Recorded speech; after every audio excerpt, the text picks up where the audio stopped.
Good morning, welcome to day 14. Today we're going to stitch a Protea. And I felt like I had to include a Protea because they are native to South Africa and that is my birthplace and where I spent many years of my childhood.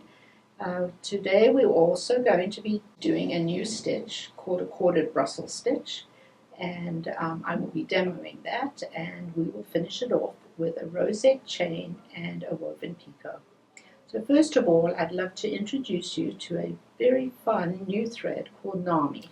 So I'll be using the plant-dyed threads, which is what we introduced you to yesterday, as well as Nami and the plied and also silk thread. So I'll talk a little bit about Nami because it's a really fun, unique thread. It's 100% silk. It has a unique wave to it as well.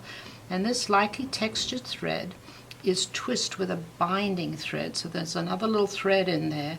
So one of the important facts is that when you put your knot in the end of your thread, you need to make sure that the binding thread is included in the knot. This is a unique thread for us. We are the only people that have it.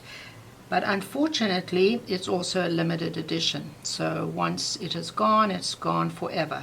So if you love this thread and you love the way that it stitches, make sure that you grab a few skeins. So this is my version of a little Protea flower. And what I used was, to get the shape, was the 3-inch oval template right here. So I drew around that. And I first did this corded Brussels stitch, which is the center part of it. And I used the plant dyed for that. Then I came back and did 3 woven picots, and these are 5 spokes. So I did the two underneath ones first and then did the one on top. So another little trick is sometimes when I'm working a woven picot over another stitch, I don't want my needle to grab the stitch, so I will use a little piece of paper or card. I just make a piece of card that's the width of my picot, and I slip it underneath so that as I'm weaving it, it doesn't catch any of the threads underneath it. So that's a nice little trick. I did then couch these 3 tips down and made this a little dimensional so that it had a bit of depth to it. I came back and put these little Heishi beads on, and I used the silk thread, so I used a size 9 short darner with that, and I did 8 little spokes in the silk thread. And then I came back and I put a crested chain around the outside using the Nami thread, so you can see how it has this little wave to it and a beautiful sheen because it's 100% silk. So that is the Protea. I like the fact that obviously it's a Protea, but also that it has a different shape to all the other shapes that we've used so far. So the corded Brussels stitch is not yet in our creative stitching book. We will include the diagrams in the newsletter so that you will have a diagram that you can put in your book, but I'm going to demo it because I have not yet done a video for it. So what I've done here is a back stitch around the shape that I want to do, and I've brought my thread up between the 2 stitches on the left hand side. So I'm going to do an open buttonhole filler stitch across the top.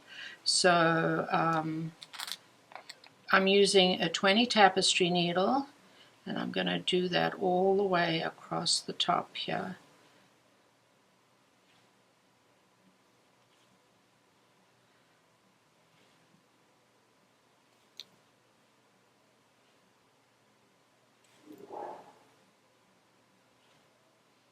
You want to keep your tension quite nice and snug as you're doing it.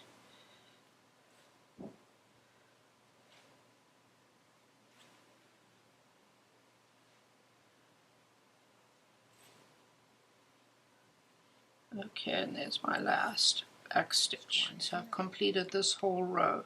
So what I'm going to do next is take my needle and bring it underneath the first back stitch on the right hand side, and then back in the second one, just like that. Here in the same back stitch we started in on the other side, and then in it through it to a new one. And then you will pick up both the thread and the loop. So it's very similar to the open buttonhole, except it's corded and it has a very nice little texture to it. And that's the beautiful texture that I got on the Protea. So there you go. That's the corded Brussels stitch.